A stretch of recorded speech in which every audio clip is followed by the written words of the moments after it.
Maka apa yang disampaikan oleh pendiri bangsa kita, oleh pemimpin kita, Bung Karno, saya pikir tidak jauh-jauh dari itu. Bahwa karakter keindonesiaan yang selama ini dibangun, itu harusnya tetap menjadi warna kita sebagai orang Islam yang kebetulan lahir dan bertanggung jawab akan Indonesia. Agama membangun etika, budi pekerti, kemudian memiliki kepekaan terhadap sesama, terus kebudayaan. Ya. Maka kalau kita ngomong agama tidak memiliki etika, maka itu semua omong kosong. Mengaku memiliki etika beragama tapi tidak memiliki kepekaan terhadap sesama, itu jelas jauh dari nilai-nilai keislaman. Kemudian ketika tiga-tiganya tidak dilandasi oleh kebudayaan, maka kita akan sulit untuk melebur, membaur, apalagi sampai mengajak alias berdakwah. Bung Karno pernah mengatakan bahwa kalau jadi Hindu jangan jadi orang India. Kalau jadi orang Islam jangan jadi orang Arab. Kalau Kristen jangan jadi orang Yahudi. Tetaplah jadi orang Nusantara dengan adat budaya Nusantara yang kaya raya.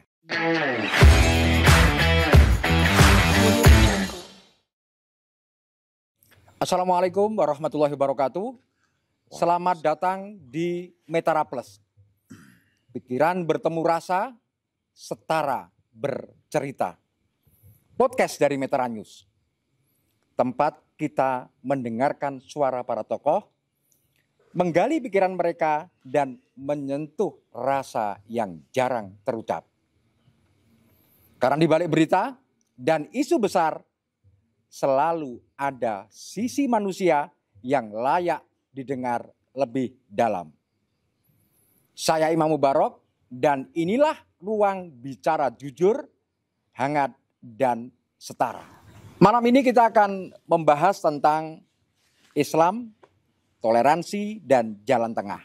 Hari ini kita bersama Gus Kausar, pengasuh Pondok Pesantren Al-Falah Ploso Mojo Kediri. Assalamualaikum Gus. Waalaikumsalam warahmatullahi wabarakatuh. Alhamdulillah, bagaimana kabarnya Gus? Alhamdulillah. Alhamdulillahirrahmanirrahim. Terima kasih menyempatkan waktu untuk berbincang di Metara Plus. Ini merupakan program podcast dari Metara News. Dan malam ini kita akan membahas tentang Islam, toleransi, dan jalan tengah. Gus, kita tahu bersama bahwa Islam itu masuk di tanah Jawa memakan waktu yang cukup lama. Kurang lebih dari abad ke-6 itu baru masuk pada dekade abad ke-10. Hampir kurang lebih 600 sampai 800 tahun. Di mana kita ketahui bersama salah satu buktinya adalah makam Fatimah binti Maimun yang ditemukan di Leran, Gresik. Nah, dalam konsep kematangan Islam masuk di tanah Jawa itu salah satunya ada akulturasi kebudayaan. Betul. Sebelumnya gagal terus dan bisa masuk adalah karena akulturasi budaya. Nah, Bung Karno pernah mengatakan bahwa kalau jadi Hindu jangan jadi orang India. Kalau jadi orang Islam jangan jadi orang Arab. Kalau Kristen jangan jadi orang Yahudi. Tetaplah jadi orang Nusantara dengan adat budaya Nusantara yang kaya raya. Bagaimana menurut pendapat panjenengan? Alhamdulillah, saya pertama-tama mengucapkan terima kasih akan kesempatannya bersilaturahim. Moga-moga pertemuan ini ada faidah, ada manfaat untuk kita semua, khususnya untuk saya sendiri. Jadi kami ini para santri memahami bahwa hasil daripada didikan para pendahulu kami, didikan para masyayikh kami, para guru-guru kami adalah ada beberapa hal itu tidak bisa dilepaskan satu dengan yang lain. Apalagi kalau tadi disampaikan bahwa yang akan kita bahas adalah terkait keislaman. Ya. Bahwa ulama-ulama kita sepakat dan kemudian menjadi warna daripada ulama Nusantara. Innaddin wal akhlaq wal dzauq wal adab itu adalah sebuah hal yang sama sekali tidak bisa dilepaskan satu dengan yang lain. Agama membangun etika budi pekerti, kemudian memiliki kepekaan terhadap sesama, terus kebudayaan. Maka kalau kita ngomong agama tidak memiliki etika, maka itu semua omong kosong. Mengaku memiliki etika beragama tapi tidak memiliki kepekaan terhadap sesama, itu jelas jauh dari nilai-nilai keislaman. Kemudian ketika tiga-tiganya tidak dilandasi oleh kebudayaan, maka kita akan sulit untuk melebur, membaur, apalagi sampai mengajak alias berdakwah. Padahal sama-sama kita tahu bahwa ruh Islam itu bisa tegak bil jihadi wa dakwah. Dengan perjuangan, kemudian perilaku para pemeluknya yang simpatik, yang menarik, yang kemudian membuat orang tertarik pada akhirnya berislam. Kira-kira begitu. Tadi sempat kita bahas tadi Gus soal bahwa the founding fathers, Bung Karno tadi, tetaplah menjadi orang Nusantara dengan adat budaya Nusantara yang kaya raya ini. Bagaimana penerapan itu dalam konteks Islam jalan tengah dan pemikiran bersama? Kami sangat sepakat dengan hal tersebut. Apa yang dibangun oleh Rasulullah dengan pembawaan beliau, karakter beliau, bahkan sampai mungkin atribut yang beliau pakai, itu semua mencerminkan kebudayaan beliau. Beliau hanya menginginkan nilai-nilai ketauhidan, nilai-nilai keimanan, ketakwaan, itu dimiliki oleh setiap insan. Tanpa pernah beliau kemudian mencoba untuk merubah satu persatu sahabat yang ada di samping beliau, mengingat para sahabat juga memiliki latar belakang dari banyak wilayah, dari banyak karakter dan budaya. Maka apa yang disampaikan oleh pendiri bangsa kita, oleh pemimpin kita, Bung Karno, saya pikir tidak jauh-jauh dari itu. Bahwa karakter keindonesiaan yang selama ini dibangun, itu harusnya tetap menjadi warna kita sebagai orang Islam yang kebetulan lahir dan bertanggung jawab di Indonesia, akan Indonesia ini. Ya, terima kasih. Selanjutnya Gus, ini agak lebih menjurus kepada suatu hal yang berdekatan dengan kita. Bagaimana nilai-nilai Islam lokal menanamkan toleransi dan kebijaksanaan? Sebetulnya kalau sudah ngomongan ngaji, maka masing-masing di antara kita nggak ada yang merintis. Karena jangankan kita, sekelas Abu Bakar radhiyallahu ta'ala anhu, beliau Sayyidina Abi Bakar mengatakan dalam khutbahnya, ana muttabi, innama ana muttabi, walastu bi mubtadi. Bahwa beliau merasa saya ini hanya penerus, bukan perintis. Karena kalau kita sudah ngomongkan agama, maka kita tidak boleh ngomong perintis. Nah, karena al-qiraah wal ilmu sunnatun ya'khuduhal asahir anil akabir. Dan inilah yang kemudian menjadi pondasi ahli sunnah wal jamaah yang pada akhirnya dikembangkan oleh Nahdlatul Ulama.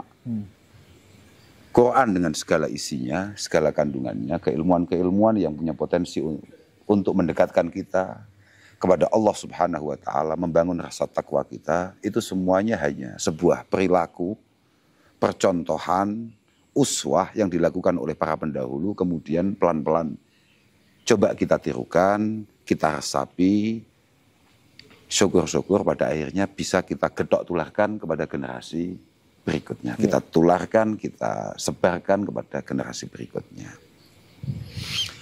Lah kalau ngomong masalah toleransi, saya pikir semua santri paham, semua santri ngerti bahwa Quran tidak pernah membeda-bedakan agama kita, ras kita, warna kulit kita, jenis kelamin kita, terkait bagaimana cara memuliakan seseorang.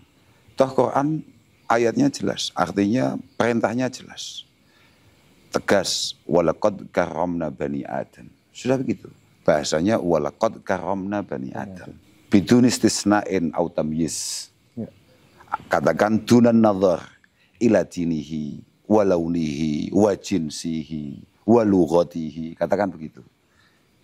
Allah Subhanahu wa taala memang memuliakan kita semua sebagai keturunan Nabi Adam untuk menjadi khalifah, untuk menjadi penerus. Ya. Khalifah itu may yakhlufu man qablahu.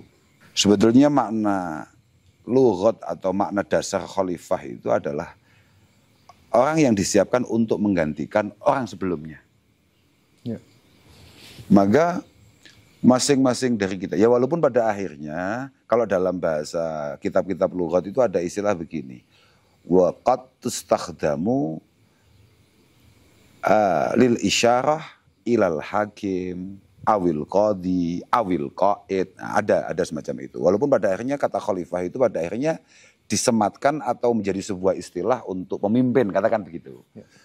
Lah, kembali lagi tadi saya matur bahwa ayatnya jelas, walaqad karramna bani Adam. Allah sangat mengistimewakan kita. Bahkan wa hamalnahum fil barri wal bahr. Ya. Kita ini memang diutus menjadi khalifah, kemudian memang desainnya memang sudah istimewa. Kalau mungkin orang Jawa bilangnya gawan bayinya memang makhluk istimewa. Dalam prosesnya bertanggung jawab untuk mengelola daratan dan lautan. Wa razaqnahum minat thayyibat. Allah sudah menyiapkan segala sesuatunya untuk kebutuhan kita. Tinggal kita yang mengembangkan. Ya. Wa faddalnahum ala katsirin mimman khalaqna tafdila. Ditegaskan lagi oleh Allah Ta'ala. Memang kamu semua, kalian semua, ya kita-kita ini dengan segala keterbatasan kita sudah menjadi makhluk paling istimewa yang pernah ada. Kira-kira begitu. Ya.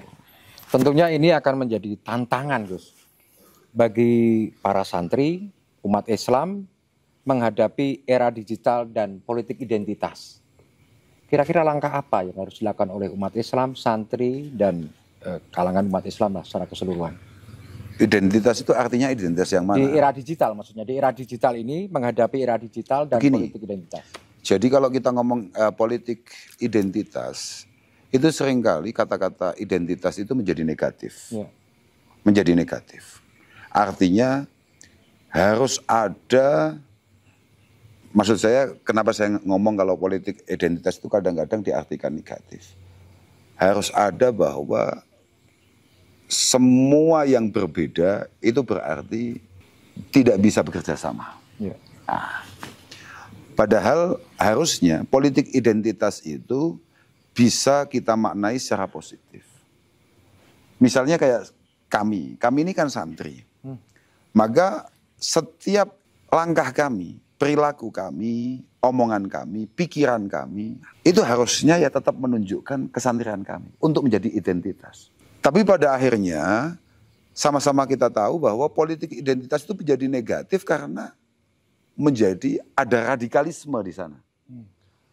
Entah radikalisme yang bersifat sangat ke kanan-kananan ataupun sebaliknya. Lah, kenapa tadi saya ngomong sebetulnya untuk seorang santri penting memahami betul, memahami secara utuh betapa lengkapnya Al-Quran, betapa solutifnya Al-Quran. Jadi kalau ada orang yang kemudian tidak mampu untuk benar-benar mengamalkan Islam rahmatan lil alamin karena dia terganjal oleh 1-2 ayat, 1-2 hadis atau kalamil ulama misalnya, saya pikir itu bukan Qurannya yang bermasalah, bukan hadisnya yang keliru, mondoknya yang belum cukup. Tadi Gus, lebih penekanan kepada di era digital ini bagaimana peran santri dan sebagainya. Karena kita melihat bahwa perkembangan teknologi begitu cepatnya. Nah ini mengarah kepada bagaimana apa yang harus jenengan perlu sampaikan kepada para santri menghadapi di era digital yang luar biasa seperti ini. Hemat kami santri harus terlibat secara utuh di situ. Artinya santri tidak semua santri. Artinya santri yang memang sudah dianggap cukup oleh para Paripurna, masyayikhnya, oleh para gurunya untuk kemudian terlibat di dunia itu. Karena dunia digital, dunia media sosial dan lain sebagainya sangat-sangat penting untuk kemudian menjadi sarana dakwah, sarana mengajak kebaikan, sarana membangun kemanfaatan yang mungkin bisa dilakukan atau disumbangsihkan oleh para santri. Harus benar-benar terlibat di sana. Tapi sekali lagi, kalau saya boleh matur, saya ini sebetulnya Pak, mungkin oleh beberapa orang, ya contohnya kayak jenengan-jenengan sampai datang ke sini karena dianggap saya ini mungkin cukup aktif di media sosial. Padahal sama sekali tidak. Saya tidak pernah aktif di media sosial. Ya hanya orang-orang nggak jelas ya kayak sampean ini yang kemudian membuat kami akhirnya terlibat di sana. Tapi saya hanya bukan pengen memberikan satu pesan, bukan, ya hanya sharing saja. Saya minta semua santri dari pesantren manapun yang kemudian pengen mulai masuk di dunia media sosial, entah itu hanya sekedar cari hiburan, apalagi untuk kemudian memberikan satu warna kepesantrenan di tengah-tengah situasi seperti ini, tolong matangkan dulu persiapannya. Tidak asal pastikan bahwa semua yang kamu ketik, yang kamu upload, yang kamu tampilkan itu adalah cerminan para masyayikh-masyayikh kita, para guru-guru panjenengan semua. Pastikan. Artinya apa? Kita semua para santri sangat pengen semua langkah kita ini berbeda dengan mungkin orang kebanyakan di luar sana. Kita ini adalah santri yang sangat pengen semua langkah kita mendapatkan restu, mendapatkan ridho, keberkahan dari guru-guru kita. Maka tadi itu, ketika panjenengan sudah mulai katakan bikin akun saja, niati dengan niat yang benar, walaupun hanya sekedar hiburan. Walaupun hanya sekedar hiburan. Makanya kan saya sering di mana-mana selalu ngomong. Sayyidina Ali itu sudah memesan, tadi kan kita sempat ngomong masalah politik identitas kan.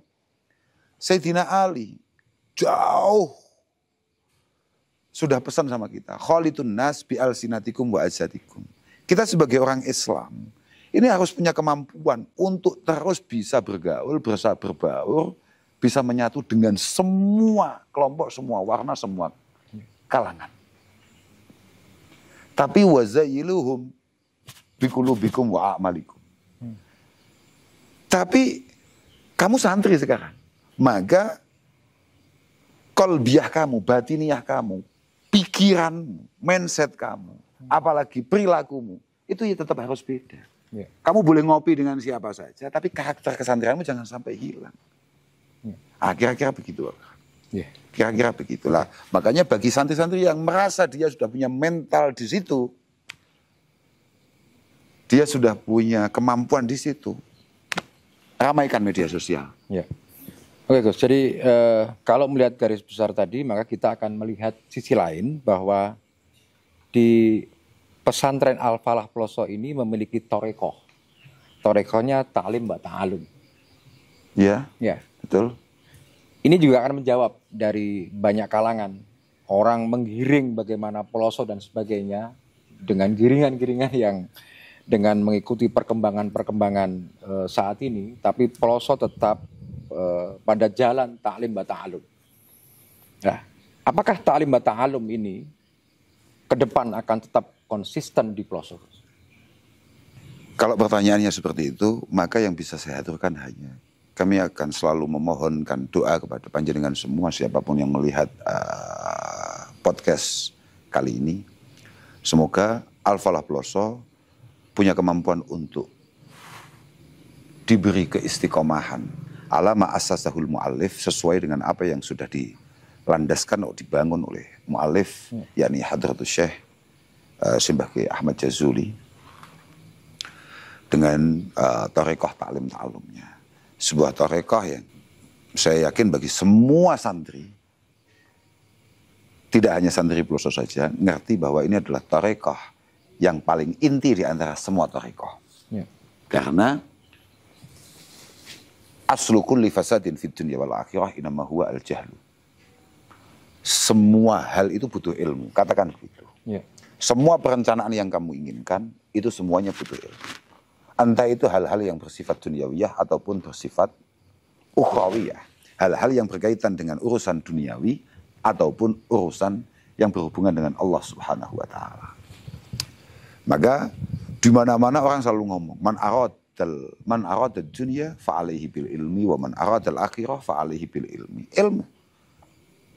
Nanti kita akan ketemu dengan bahasa wa ma khalaqtul jinna wal insa illa liya'budun. Bahwa kita semua pada akhirnya sadar ternyata kita ini diciptakan tidak lain hanya untuk mendekat, meyakini, menyembah Allah Subhanahu wa Ta'ala. Wa kaifa na'budu ilahana wa nahnu jahilun. Dan bagaimana cara kita untuk bisa beribadah, mendekat. Kalau kemudian kita bodoh, nggak ngerti caranya. Betul. Ini terakhir, Gus. Oke, siap. Terakhir itu apa sih sebetulnya bedanya santri dulu dan santri sekarang, Gus? Waduh. Karena gini, kalau kita melihat santri dulu itu kayak bener-bener dalam belajar, yo pinunjul, sakti dan sebagainya. Oh begitu ya? Oh Ya. begitu sudut pandangnya. Oh ya. Makanya saya pikir. Jadi begini, kita itu sadar betul sebagai santri bahwa ternyata apapun yang bisa kita lakukan hari ini ternyata terlalu jauh, sangat jauh dengan apa yang sudah diberikan oleh para pendahulu kita. Pertanyaan itu muncul dari panjenengan pasti karena panjenengan merasa ada satu jarak atau ada satu jurang pemisah antara santri dulu dengan santri sekarang. Saya sangat sadar betul kualitas kami. Dulu guru-gurunya, kiai-kiainya, Kiai Jazuli di pelosok ini, Kiai Zainuddin Jazuli, Kiai Huda, Kiai Hamim Jazuli, dan lain sebagainya. Hari ini guru-gurunya kita. Maka bisa kita pahami bahwa ada penurunan kualitas yang luar biasa.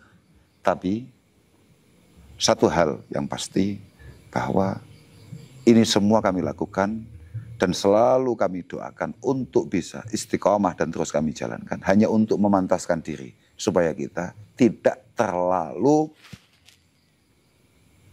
jauh dari beliau-beliau. Kita ini kayak tadi panjenengan bilang, beliau-beliau pinunjul. Nyata Pak, itu nyata. Para masyayikh kami itu dikisahkan usia 7 tahun beliau sudah menyelesaikan ngaji Fathul Qarib, Minhajul Qawim, dan lain sebagainya. Sudah mulai melihat bidayah. Kita 7 tahun kemana Pak? Artinya memang ada kualitas yang sangat menurun. Kemudian ihtimam, fitolabil ilmi, keseriusan untuk benar-benar menjadi pribadi yang ilmiah untuk mendekat kepada Allah Subhanahu wa Ta'ala. Itu nyata Pak. Makanya saya kalau boleh cerita, dulu ada seorang wali namanya Hamdun Al-Qassar. Suatu ketika beliau ditanya, bedanya apa ulama dulu sama ulama sekarang? Bedanya apa katakan santri dulu sama santri sekarang? Ternyata jawaban beliau, dulu ulama dulu itu yatakallamu li'izil Islam. Li'izil Islam wa najatin nufus wa ridha rahman. Ulama dulu itu kalau berbicara di panggung misalnya, tujuan utamanya apa? Li'izil Islam. Bagaimana Islam ini semakin menjadi agama yang menarik di mata siapapun. Najatin nufus. Dan beliau bicara supaya yang bicara, yang mendengarkan semuanya selamat dari adab Allah Subhanahu wa Ta'ala. Kemudian tujuan utamanya beliau bicara murni ridha rahman. Murni karena mencari ridha Allah Subhanahu wa Ta'ala. Bedanya dengan santri hari ini, saya nggak berani ngomong kiai hari ini karena saya juga belum jadi kiai. Bedanya, kalau santri hari ini ngomong, misalnya masuk media sosial, mungkin, ini kata Hamdun Al-Qassar, bukan omongan saya. Jadi jangan tersinggung. Itu juga nyasar ke saya. Tujuan utamanya adalah li'izzin nufus. Li'izzin nufus. Wa talabid dunya wa ridhal khalq. orang diundang, orang naik panggung, orang ngaji misal.